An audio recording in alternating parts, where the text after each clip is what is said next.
to Bloomberg BusinessWeek. I'm Carrol Massar. And I'm Jason Kelly. We're here at Bloomberg headquarters in New York. This week, caucus chaos. A technical glitch in Iowa upended the opening act of the 2020 Democratic presidential primary. Plus, China's coronavirus outbreak has triggered an unprecedented travel ban to and from the world's second largest economy. We break down the potential impact on global markets. Really one of our big stories this week. And Business Week talks. We speak with Verizon CEO Hans Vestberg on the company's partnerships with Apple Music and Disney Plus and Amazon. First up, the caucus. Here's Josh Green. He was there and now he's back in D.C. That's where he joins us. He writes on the mess that Iowa made. The ramifications of this are going to be widespread. They already are in many ways, Josh. What is going on? Well, nobody really knows. I mean, the Iowa caucuses, which traditionally, shape the field, winnow the lesser candidates, and deliver 2 or 3 winners who typically go on to become the nominee. Instead, this year, the entire process broke down on caucus day. There was a faulty app, a bug in the code. It's days later. We're just now getting what look like full election results. And on top of all that, the takeaway is a virtual tie between a moderate and a radical, somebody who draws older voters and younger voters. So essentially, the Iowa caucus settled nothing at all. And now the whole party moves on to New Hampshire. Well, they move on to New Hampshire, but they also missed an opportunity, right, Josh? Because Iowa is often seen as a launching pad, whether it's for fundraising, whether it's for media coverage. I mean, this is an important, or usually an important first step. Yeah, that's right. I mean, look, the party really screwed up here. I mean, typically the winner of the Iowa caucus gets a bump in national polls of about 12%. You get glowing media coverage. Very often you get millions and millions of dollars as a candidate. And a lot of candidates, especially those who don't have a big fundraising apparatus, count on that in order to be able to move forward and have a viable path to the nomination. So if you are someone like Pete Buttigieg, who doesn't have a ton of money, but looks as if he performed well in this campaign. If he'd gotten a clean win, he could have been that guy rocketing to the top of the polls. Bernie Sanders, if he had gotten a clean win, he could have really pushed aside other people in the field and set an emerging narrative that the Democratic race is taking a big shift to the left. Instead, it's still not clear exactly who won. Functionally, it was a tie, but because there weren't clear results, it also didn't force out some of the weaker candidates who underperformed. Like Amy Klobuchar or Joe Biden. Well, and Josh, I want to take you back to the screw up itself because you documented an effort by the Democratic Party last year to really engage in a much more sophisticated, technical, high-tech way that was underneath all of this. Tell us about that. Well, basically both parties are looking to modernize, and Democrats have invested a lot of money in trying to improve their technology. The breakdown in the caucus process stemmed from an app, and I got an exclusive interview with the CEO of Shadow Inc., which is the company that built the faulty app, and got him to explain to us essentially what happened on this nightmare caucus day, how it broke down and where that left Democrats. But where it left Democrats is looking very badly. I mean, the process failed, and the fact that they can't run a caucus when they're trying to make an argument that they should be given the reins to the country and oust Donald Trump isn't a good look for Democrats, and as I said, does nothing to clarify who the eventual nominee could be. We might even be headed for a contested convention, which would be unprecedented in modern American politics. Yeah, modern American politics, certainly with a lot of twists and turns. Josh Green, and you covered all so well. Really appreciate your coverage this week. All right, coming up now, let's go to this week's cover story. Here's editor Joel Weber. Joel, we're talking about the man versus microbe. An arresting cover, to say the least, on a really important story. How'd you get there? Yeah, this was the story of the moment, really, right? And we've seen it just continue to capture attention worldwide as this virus has spread. Our measures have been largely adequate so far in terms of containing it. And China's been very aggressive in sort of quarantining, as have the U.S. But there's a bigger problem here that I think this story really addresses, which is we don't have a long-term focus around incentivizing anyone to deal with these things in a really proactive way. It's always firefight, firefight, firefight. And the drugs aren't working, and the viruses are becoming more prolific. and spreading faster. Well, I think that's and you guys asked the question, are we ready for it? And it's obvious that we're not, because all of a sudden we are chasing a vaccine. And you do talk about incentives. And I think that's a really interesting component to this, that the public sector, policymakers need to be involved. Not just the public sector, but the private sector, right? Yeah. There's no incentive for a drug maker to put down everything it's working on and immediately scramble something to market, especially when the patents become somewhat of an issue, which we saw pop up here with China this week.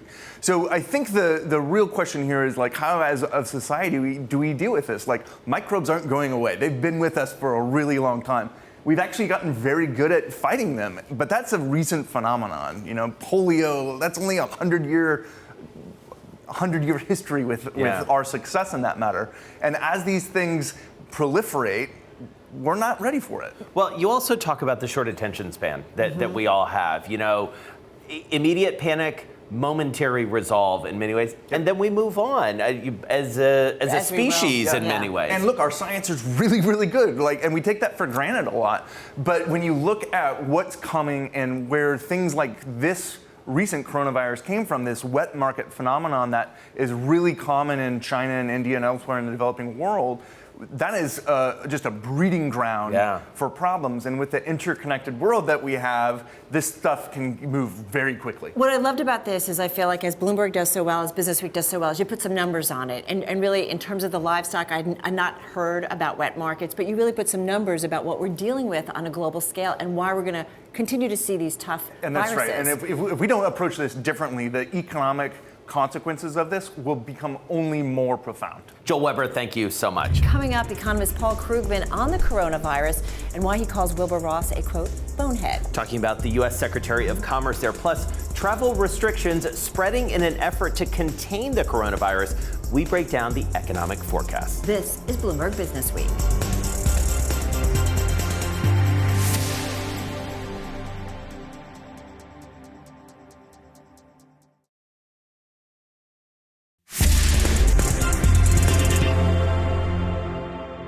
Welcome back to Bloomberg BusinessWeek. I'm Jason Kelly. And I'm Carrol Massar. Join us for Bloomberg BusinessWeek every day on the radio starting at 2 p.m. Wall Street time. You can also catch up on our daily show by listening to our podcast. And you can find us online at businessweek.com, on our mobile app, and you can now watch us daily on YouTube.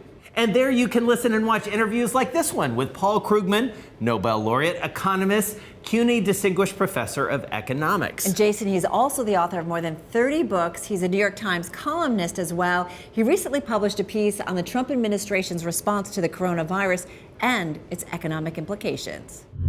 I wrote a column because Wilbur Ross said something truly boneheaded, which is not that unusual, but it was a good jumping off point where he said, this is great for America because help us compete with the Chinese.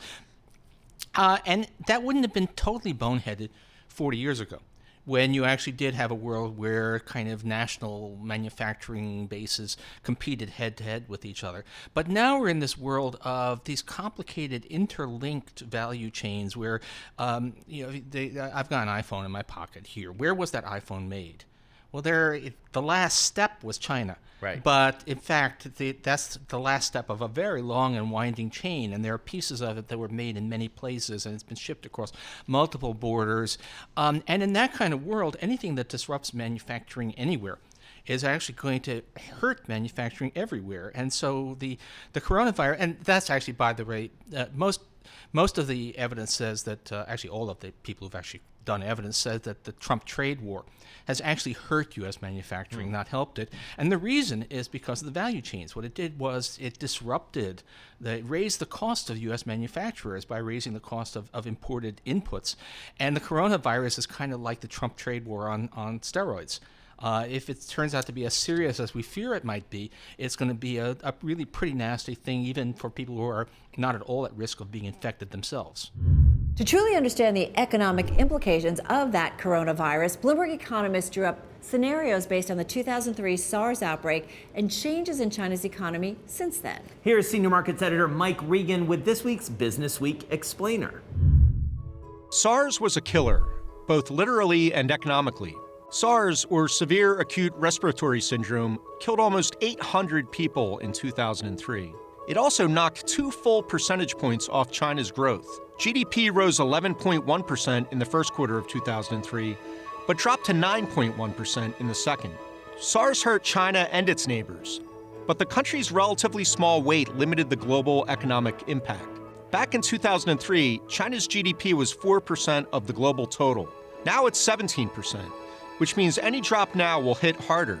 Bloomberg economists have drawn up scenarios for the potential impact. The latest outbreak occurred during the Lunar New Year holiday, a peak time for consumption in China. And reduced spending won't be recouped. Current travel restrictions are also much wider than those imposed in 2003. So if the outbreak is contained quickly, growth that might be hammered in the first quarter could recover later in 2020. That would put full-year growth at 5.7%, 0.2% below Bloomberg's original forecast. But if the outbreak persists, the damage to growth would be more severe, and neighbors would be hit harder, especially in Hong Kong, South Korea, and Vietnam. Another big change from 2003, of course, is the composition of the Chinese economy, much more reliant on services. Let's bring in Kaylee Line. She's got a chart to show that. Yeah, well, I feel like we've talked a lot about manufacturing and the likes of Hanhai, which had to cut its revenue guidance because it had to shut down its main production facility. But I want to focus on the services because that's what really got hit during SARS back in 2003. It's the likes of retail, travel, those industries really get hit, and that is the services sector. And that's what we're looking at here at the white line. Back in 2003, it was only around 42% of China's share of GDP. That has now risen to more than half, now about 54%. And so that means all of those services companies, the likes of Nike, which has closed half its stores in China, Starbucks, which has done the same, those travel and leisure companies that aren't seeing the flow of people they usually do during the Lunar New Year period. Yes, that affects those companies, but also that is going to be a much bigger drag on China's growth overall. Right. I mean, it's amazing that divergence. I mean, it's really incredible. And we know that about the Chinese economy. We know how services dependent it is. We talk about the rising Chinese middle class, and yet we don't fully appreciate it until it really comes to bear in a situation like this. Yeah, absolutely. I mean, it's all about that Chinese consumer, which frankly right now is on lockdown. Kaylee Lyons, thank you so much. And while companies are warning that they may be hit, it still might be too early to tell. And that brings us to this week's remarks and cover story. Here's economics editor Peter Coy. He wrote those remarks taking a look at the economics so far and where we may go. How'd you get into this? I mean, it's the obvious question, where is this going? I'm focusing less on the death toll, as serious as that is. That was more the other story in the package, more on the economic consequences. So the surprising thing is if you talk to people at Bloomberg Economics, people like Tom Orlick, they're saying the outcome is likely to be fairly modest. So they're saying that they predict that for the full year, 2020, China's GDP should grow about 5.7%, which is only 0.2 of a percentage point less than they had predicted before the outbreak of the virus. And that's in their baseline scenario. If things are a little worse, let's say they can't contain it, their worst, not quite worst case scenario, but their somewhat worse scenario is that containment in the second quarter, that'd be 5.6% GDP growth for the year as a whole. So what they're predicting is that this will be contained, and then there'll be a V-shaped recovery, down steeply and then right back up again. But I feel like the conversation initially was like, this might just be a little bit of a blip, but I feel like it's turned a little bit, Peter, to what we don't know kind of thing. I mean, there's still a lot of questions out there. There are certainly a lot of questions, and Tom Orlick and team are the first to admit that. Things could turn out differently. You know, if you're an economist, you kind of got to go with what you have at the time, and that's what they've come up with. But as my story gets into, there are a lot of ways in which this could turn really sour. And the obvious one is that the virus is less containable than predicted so far. We've seen spreading to dozens of countries already, deaths outside of China. China, of course, itself is by far the worst hit, especially Hubei province and Wuhan.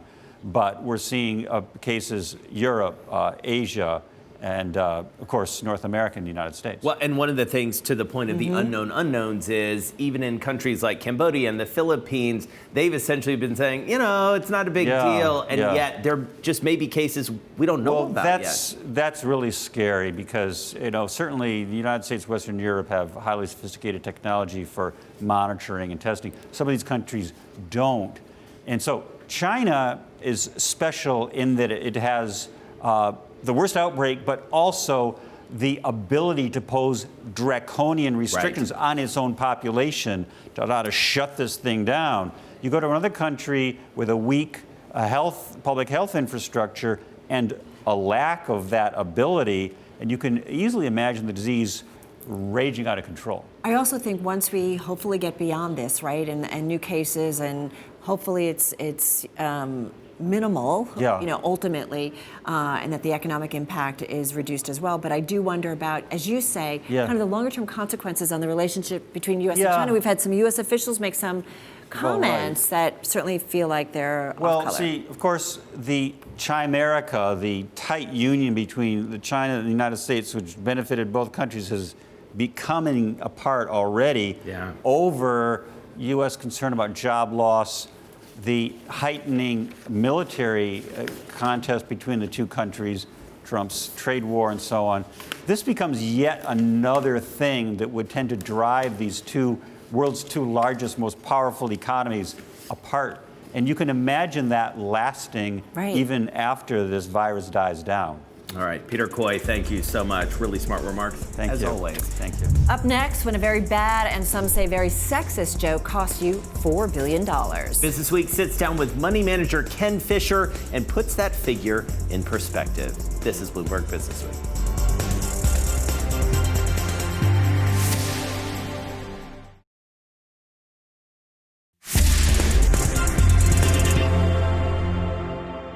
Welcome back to Bloomberg BusinessWeek. I'm Jason Kelly. And I'm Carrol Massar. You can also listen to Bloomberg BusinessWeek on the radio on SiriusXM Channel 119 and on AM 1130 in New York, 106.1 in Boston, 99.1 FM in Washington, D.C. AM 960 in the Bay Area and London on DAB Digital and through the Bloomberg Business app. And of course, you can watch us daily on YouTube. Just visit youtube.com, search Bloomberg Global News. We turn now to the feature section and a story on Ken Fisher. His unusual marketing tactics have helped make him one of America's most famous and successful money managers. His assets under management, well, they have more than quadrupled since 2009 to more than $121 billion at the end of December. And that huge figure, that's even after about $4 billion of institutional money walked out the door after Fisher made a sexist joke at a conference last year in San Francisco. Here's Sabrina Wilmer. She's been covering this story for us since last fall and recently caught up with Fisher on the strategy and his company's unique culture. He apologized a number of times for what he said. He still said that his words were taken out of context. He also said that the media was in part to blame for some of these outflows. He said that some of the institutions probably wouldn't have pulled money if it wasn't for pressure from the press. In terms of his culture, he said that he disputes the boys club type description, and I did interview a number of employees who described this sort of boys club and how Ken's words were part of this macho environment, particularly with some of the salespeople, the account executives, and he hires these people right out of college. And from my interviews, these people had a lot of like a frat boy type attitude. And you can kind of see that in my story through some email exchanges in one incident. Well, and it's interesting, too, because you do really go deep into this culture that is, as Carol says, sort of harkens back to this very, almost cinematic, like sell, sell, sell. I mean, I think you have a line in the story which is great because it really evoked it for me. It's like a David Mamet play, just like always be selling, 200 plus calls a day. And it has been, to be fair, an incredibly successful model. This sort of blanket marketing approach has won a lot of customers. That's right. I mean, it's a big part of his whole business. I mean, Ken Fisher came back and basically said, well, there's more to my business than just sales. It's about the customer service. And you do hear about that from some of his customers. Just they love the luncheons that he puts on. And so he's talking about how it's... And then he talks about his performance. Right. And he, sorry, I just want to follow up on that because, part of what he's selling is a fairly high fee product in a world that's getting closer and closer to free for money management. So it's anachronistic in some ways. That's right. Because, he is even though he disputes this, he is an active manager. They pick stocks. But he says that, this is what we do different, we provide service to and advice, unlike other companies. So that's kind of his argument. But it is kind of, I think it is, based on my reporting, most of this has been driven by marketing because he's written all these books too. And, you kind of recognize him from the ads that he puts out and bashing annuities and And to be brokers. fair, I think Bloomberg, Sure. at different times have certainly run his ads on our media properties. And had him on our and shows. as a guest as well. So let's get to it. I mean, that's a lot of money to have under management, and it hasn't gone away, even though there's some controversy over those comments. There's been some charges about how money is managed. What has been his performance? What kind of performance returns have we seen from him? Well, it hasn't been spectacular. If you look at the 10-year performance, they have a specific benchmark that they set. It's not the S&P, it's MSCI Global Index. And on a 10-year basis, it actually misses the benchmark. 3 and 5 year basis, it beats it by 1 percentage point. So shorter term, it's been beating, but longer term, it has not. Yes, for the 10-year.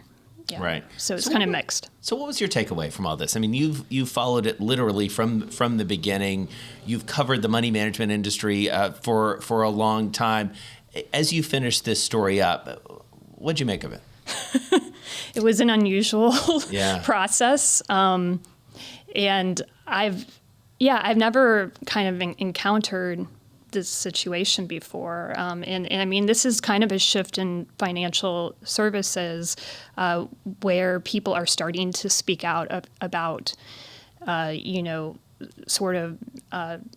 language, sexual language. And I think this marks like maybe a turning point for the financial services industry where people are held accountable. So that's part of what I learned. It was just a very interesting process. And yet, he's still very successful, still managing a lot of money. I mean, That's right. I mean, I think most of the outflows have already happened. Yeah. So it's really yet to be seen how the company internally is going to change. Right. He has vowed not to say these types of things ever again. They've started a diversity and inclusion task force, and that's just starting to get off the ground. So it's yet to be seen what's going to happen with that. One of the things that struck me, knowing and following your work very closely over the years, Sabrina, is that, you have a keen understanding, too, of the difference between institutional and individual behavior. And that does seem to be at the core of this, right? That institutions are feeling more and more pressure, public pressure, to act in a certain way. And yet you have individuals, in this case, it feels like, who are essentially saying, listen, if the guy's making me money, it feels almost like a political statement to some extent, right? That's right. And if you go on social media after this, you can see the divide on this. I mean, some people reacted saying, oh, what Ken said is wrong. And other people were like, this is political correctness gone too far. So it is a political divide. Up next, we talk 5G with Verizon CEO Hans Vestberg. And the 49ers, well, they lost the Super Bowl, but its president says tackling diversity through sports, it's a big win. This is Bloomberg BusinessWeek.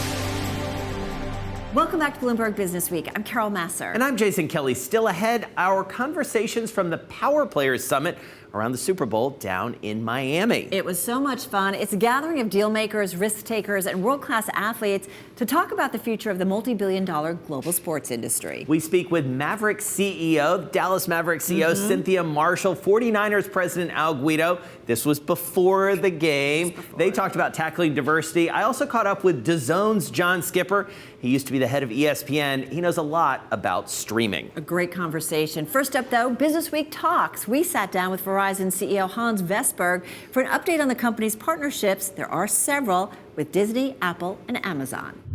The model we have is on the Disney Plus and Apple Music. You get it for free from the beginning, and then we turn them into paying customers. And of course, that model is that we have a lower cost in the beginning, then we get something back when they get paying. Are you seeing the payoff yet, though? I mean, Apple Music, definitely, because that was a year ago since we launched. Disney Plus is still in the infancy, even though we're extremely happy with it.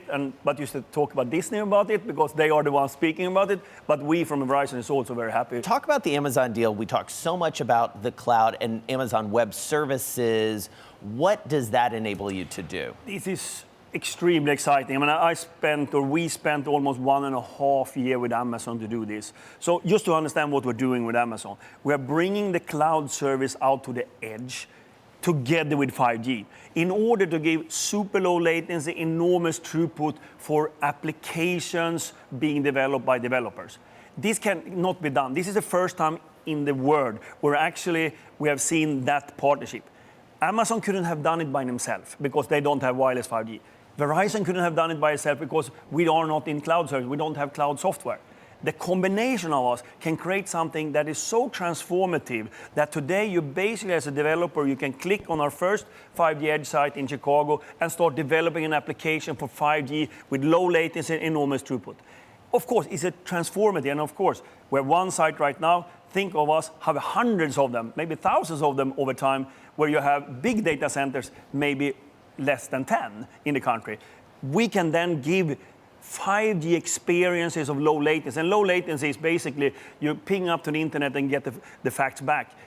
Autonomous cars, real-time AR, VR, artificial sort of intelligence, all of that can be at the edge. And we have just seen the start of it. So that's why we're so excited about this partnership and what we launched in December, 3rd of December last year. Let's talk about 5G. We spend a huge amount of time talking about it. I feel like every day. That's good. Everybody around the ecosystem. There is a sense that the move from 4G to 5G is much different than from 2G to 3G and even 3G to 4G. How much of the promise has been delivered so far, and what's to come, and what's the timeline? I think that remember, when the design of 5G was done, the idea was this is a wireless technology for industries and society. It was never thought, it was of course thought that the consumers will get the benefit, but from the beginning was, how can you take away all the cables in the world and have the same performance as you have with cables? Being much more agile, having new ways of doing it. That was the idea. So of course, a lot of the things when I think about 5G is that 4G has basically two capabilities, speed and throughput. The phone is better every time you get a new generation. In 5G, it's 8 currencies. You can battery optimization, low latency. I mean, just one of the currencies that today I can connect 100,000 devices per square kilometer. Tomorrow I can do 1 million. And it's never going to be 1 million people on a square kilometer. So it's done for devices, talking to devices, optimizing flows for industries. So where are we? I mean, the plan was actually to come out 2020. We came out 2018. I think we're ahead of the game, but still, from a consumer market, we're just now starting to massively come into it. And as we have said, this year we're going to launch 20 5G phones this year. We think that our 5G is so different from others because the performance on our millimeter wave 5G is just extraordinary. Today, I get 2 gigabit per second in my phone. If you have a 4G phone, which you probably have over there, you probably have 40 to 50 megabits per second on Verizon, which is the best network in the country. And here we're getting 2 gig. You cannot even imagine how much faster that is. Right. You still do have some media properties, though. Yes. Yahoo, HuffPost, AOL. What's the strategy there? Does that grow? Does it expand? Organic, acquisition? What happens there? I can go to a customer and say that, hey, I not only can sell you connectivity in 5G, I also have the advertising platform. So suddenly I have synergies from my sales point of view. I have technology synergies because many of the Verizon Media Group's engineers is working with 5G today. So suddenly I feel that this is really fitting into a strategy I have. But we're happy with assets. Up to the third quarter, they had done a fantastic job from coming from double-digit decline to very, very small decline. So they are doing a good job. You've been very consistent, though, about kind of swearing off some of those big deals. Yeah. Yes, I have. Is that still the plate? Is that still the position that you're holding, especially as debt levels have come down? Because at one point, you were pretty interested in, I think, one of the big TV companies, whether it was Charter or something else. It was probably true before me then. Or the company, yeah. Yeah, no, I think that I and my team think that we have so much growth to be done in this technology change to 5G. We want to be focused on that. We think we can create value for our shareholders, employees, customers, society on the focus we have on the network. So I have actually explicitly said that linear content companies, I'm not interested in that because there was so much hang on our shares. Everybody was asking, are you going to buy that three-letter acronym on that three-letter acronym? I said, no. And for our full conversation with Hans Vestberg, check out our Business Week podcast feed wherever you get your podcasts. Coming up, Bloomberg's Power Players Summit in Miami. We talk tackling sustainability and diversity through sports. Plus, the shift to streaming, one of the biggest stories of our time. This is Bloomberg Business Week.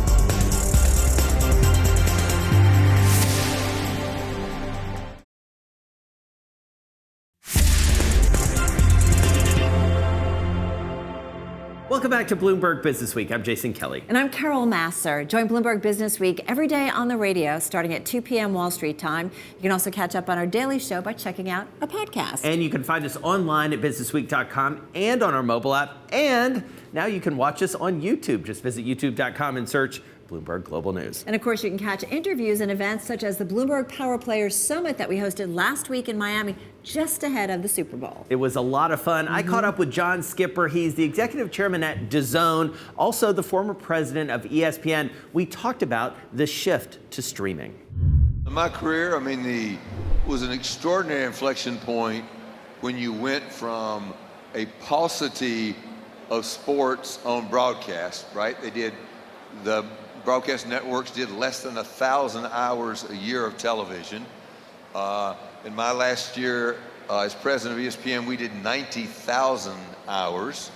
So that was an inflection point of availability of content to fans. And that was cable, really, that created that, right? Yeah. And it was, of course, also a transition from an over-the-air broadcast signal to a more stable connection, whether it be satellite or coaxial cable. But this inflection point, which is moving from pay television to over-the-top streaming, is going to be just as profound. I mean, look, it's already happened in music, and look how profound that is. Instead of going to your Tower Records and bringing home a sack full of vinyl, you pay a very small amount of money and have all the music, or 83%, I just made the number up, of all the music in the world available to you on your smartphone. That's a spectacular consumer experience. Change the business model. You now we're right in the middle of the movement of general entertainment to over-the-top streaming, and all you read about every day is the introduction of Disney Plus. Here comes the new Peacock. What is the next series of content on Apple TV? What's HBO Max going to look like? What is Amazon going to do? What is Facebook going to do? It's a remarkable change. Over time, it's a better value to the consumer. It unbundles the bundle, which doesn't mean you won't have a reaggregation of over-the-top content. You will. And it also provides advantages in more volume. You're going to go now from 1,000 hours to 90,000 hours to 2 million hours, and pretty much everything is going to be available. You're going to be able to pick and choose more, and then you have the advantage of interactivity, two-way communication, which will allow people to have personalized experiences, betting, fantasy, gamification, chat rooms, and conversations happening during the broadcast. So it's a profound change and a better consumer experience. The question is, what happens to the business models? Right. Okay. So let's talk. I mean, let's get into it, because everything you said sounds awesome, sounds amazing, especially from a consumer perspective. And yet, you know the joke that people will sit down to try and watch a movie on a Friday night, and they'll spend an hour just on Netflix, and by the time they decide what they're going to watch, it's time to go to bed. You know, I mean, that sort of paralysis. I'm more efficient than that. Well, you're a more efficient guy in general, but, you know, and that's just with a couple of platforms. Some of the things you've talked about haven't even fully rolled out yet. How is a consumer to make sense of what they're going to put their dollars to? I don't actually know that this is literally what happens, but I think it's instructive to think about a family sitting around the dinner table and deciding what they're going to buy. And the winners are going to be those people who are the first choice or the second choice or the third choice, because not many people are going to subscribe to more than 5 or 6 services, which, by the way, may still include a light aggregated pay TV bundle. Right. But they're going to add Netflix. I mean, Netflix is fairly ubiquitous now within a certain socioeconomic group of people in the United States. Even if you go to a place, if you go to Brazil, you know, the plurality of homes at a certain socioeconomic level and above all have Netflix. They have it in Canada. They're going to have it in India and everywhere else. So the fight now is between HBO Max and Peacock and Disney and Apple and Amazon Prime for where are they in the lineup of which services people are going to choose. We are sports only, so we have to work our way into that consideration set. We have a very simple way to do that. That does not mean that it is trivial to execute, but we know from our experience in Germany, Japan, Italy, that if you have first-tier sports content, you are going to make the cut. So let's stay with the Bloomberg Power Players Summit before last weekend's big game down in Miami. I miss Miami. I miss Miami as well. Here's my conversation with Al Guido, president of the San Francisco 49ers, and Cynthia Marshall, chief executive officer of the Dallas Mavericks. We talked about tackling diversity on and off the field and the court. I got a mandate. Mark Cuban gave me a mandate to change the culture. He was serious about it. He wanted a different culture. And we brought in a leadership team. And our team now is 50% women, our leadership team from zero, 50% women, and 47% people of color. So we have a diverse leadership team around the table, and we're all on the same page. We put a set of values in place. This spells crafts: character, respect, authenticity, fairness, teamwork, and safety, both physical and emotional safety. And what I told the team is that these wouldn't just be on the walls, these words, but they would operate in the halls. Everything we do, every decision we make, every hire we make, everything will be about this set of values and this culture. And I got all the backing in the world from Mark, and we're doing it. We're doing it. Well, and Al, come on in on it, because I do think, it's got to start from the top. I mean, you can greenwash something and say, hey, yeah, we should be doing this, and then there's actually doing it. I mean, you guys, when you set out doing a stadium, was there any pushback? I mean, you're in San Francisco, so I feel like that's an environment where if you're going to do a stadium like you did, it's perfect. But tell me about 10 years ago when you started talking about it, were some people like, well, do we really need to do that? On the stadium front? Yeah, in California, we were the first new stadium built in 50 years, so not an easy place to get things done sometimes. But I think from our perspective, it's a privately financed building, which was important to the ownership group, right? We wanted to give back into the community. And I think this topic is fantastic in the current world that we're in sports. And what this lady has done down there, it's understated up here, frankly. It's a complete turnaround. And we're really proud from our organization. The 2 teams playing the Super Bowl this weekend are run by females. Denise DeBartolo York is owned. Yes. All right. Say that again. The 2 teams playing in the Super Bowl are owned and run by females. Woo! Woo! Talk about metrics. Yeah, we're unbelievably proud. We have the first female coach coaching in the game on Sunday with Katie Sowers. So awesome. We have 3 minority coordinators that work for the San Francisco 49ers. Our front office is highly diverse. And so it is unbelievably important. You know, our goal this weekend is obviously to win a Super Bowl. We talk about our why. Our why is to go a step further for someone so they feel part of our family. And that reverberates around every decision. It is the lens in which we look through when we make hiring decisions, when we make business decisions, whether it's on the field or off the field. And I'm so proud of, it's not just about what these guys do or what these people do on Thursdays and Sundays and Mondays. It is about what they do in the community after fact. And I think the greatest thing about today's current athlete is they're more than what they portray on the court or the ice or the field, and things matter to them. And when you ask them to get involved in something, it has to be a passion project for them for it to really matter. But when it is, the difference it makes in our communities and across the globe, I mean, it's staggering. And you can hear more of those conversations and all of our conversations from Miami. Yeah. Check it out on Bloomberg.com and through our Business Week podcast feed. Coming up next, the era of big bonuses, it's over. But we have a guide to help you appreciate, get it, your ever-dwindling reward. I get it. This is Bloomberg Business Week.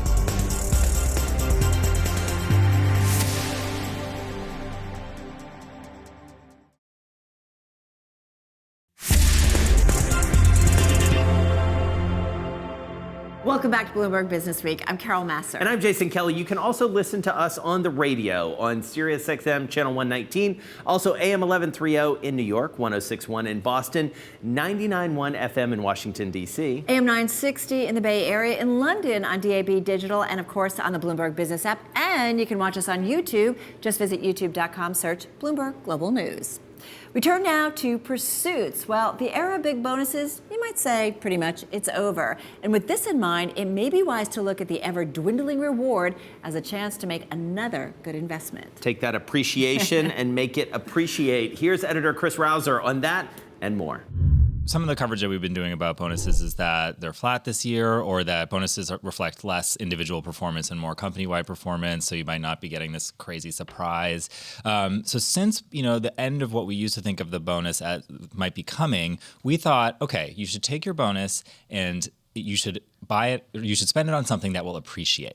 So, your bonus is an appreciation of yourself. You should get something that will appreciate out in the world. Like so spend it well, right? Spend it well. Something that will be worth more in the future, either worth more with money or worth more in your life or in culture or in helping people. Right, exactly. And it's not a boring list. It's really a mixture that you guys have come up with. It's really a fun list. Yeah, so we wanted to have a lot of different things. You don't have to buy the specific piece of property that we recommend upstate, but, thinking about buying a piece Although of it looks property. nice. Yeah, it does look nice. We have a farm upstate, like a working farm that you could actually maybe make money off of for $3 million up in the Hudson Valley. 200 rolling acres. That's big. That's a lot. That's maybe too much land for me to deal with. But then you have people for that. Exactly. But you can buy a pair of limited edition Nike Air Max sneakers for $120, and those actually go up in value. A Chanel boy bag can go up in value 70%. You can buy a piece of art. You can buy a nice knife for your kitchen, so you never have to buy a knife again. Right. All these different things are things that become more valuable over time. Well, and talk about some of the investments, as it were, and the appreciation, I should say, that comes from like a museum membership, like those sorts of things. That was intriguing to me. Yeah, so there's different tiered memberships at the Metropolitan Museum of Art here in New York, and sometimes they give you access to early openings, so you don't have to wait in line for all those crazy shows, or you have special access to curators who walk around and teach you about the art that you're seeing and the background of it, and then you can use that information to impress people at a cocktail party. Right. You can use it to invest in art yourself. That's like useful information that people don't always think about. Well, you do, and you kind of take that to another level, because take that art appreciation and you can actually buy a piece of art like a Hockney, right? Yeah, exactly. Like Hockney has got a super hot market right now. There's a lot of stuff coming up to auction, really stuff that's beautiful to look at and vibrant and interesting. And he's a person that the market's just going up and up. All right, so that's something you can do with your bonuses. We've got another story in Pursuits this week, and this is about buying a title. Yes, Benedict Kamel in Germany is one of our favorite writers. You guys know him. Love that guy. He pitched this story about how in Germany and also in some other countries in Europe, you can actually buy a title. So buy your way into the aristocracy. And the way that you do it in Germany is you get somebody like a princess or a countess to adopt you. As an adult, you become their child. And okay, can I just say on radio, they can't see Jason's face. They're just like, really? It's just amazing. So go ahead, I'm sorry. So, and it's a thing, it can cost 80,000 euro to become a count. It can cost up to 800,000 euro or way more to become a prince or a princess. Different titles obviously cost different. So and there's a lot of of aristocracy in Germany, which is why this is a little bit more common there. And people who do it report that it actually makes a difference in the way they go through life. So the von Habsburg family that all of a sudden finds out that a crazy aunt adopted somebody and gave them a title, they have no say in any of this? Yeah, so people try to protest it because they don't like to dilute sort of the value of their name, but there's not really, if you're legally adopting somebody, there's nothing that you can actually do about it. So there's Zsa Zsa Gabor's husband, Prince Frederick, bought his title because he got a princess to adopt him, and then he's passed it on to a bunch of people, a brothel owner, all these, someone who owns a bunch of gyms. Yeah, I know. I love the detail about the guy who owns Killer Sports and parades around. I'm reading from Benny's story here. Parades around in tasseled military uniform. Yeah. It's incredible. Because most people don't know, and if you're in Germany, if you have a von on your name, people treat you differently when you go to restaurants, and it helps you get a bank loan. We hear it really actually does change these people's lives. We hear that James Tarmy, who writes for Pursuits, also has a title, but that's a story for another time. Investigate that. All right, so if you're not wearing military tassels, maybe you're wearing a brooch. Emphasis on bro. The bro. Oh, we're trying to make it a thing. So How much fun did you guys have in the newsroom with this one? This was great, and we did a lot. We did this story because we've seen this a lot. So men, especially on the red carpet in Hollywood, are wearing jewelry on their lapels. A lapel pin. Jason Momoa had this great Cartier Art Deco piece when he was at the Golden Globes recently, and stylists when he was actually wearing his jacket and wasn't sleeveless. Yeah, was wearing a tank top. That was amazing. He can kind of wear anything. Yeah. And but we've seen it out here in New York too. I was at a party at Saks last night, and I saw a bunch of men wearing pretty blingy jewelry on their lapels, and it's just another way for jewelry companies to sell. And they've really been struggling or trying to find ways to open this market up to men. Tiffany just launched a men's jewelry collection, and it was trying to be sort of really masculine. It was jeweled dog tags and things, but some companies are just saying, no, we just want some fancy jewelry. Bloomberg BusinessWeek is available on newsstands now. Also online at businessweek.com and on our mobile app. And I think safe to say that both of our must-reads this week is our cover story. It's all about the virus, and I do feel like every day we have some new aspect of it, and we're really trying to get our hands around it. Well, and what I like is that they sort of paired the economics of Peter Coy with the business and really the human implications, the medical implications, both public and private sector, for where we go from here.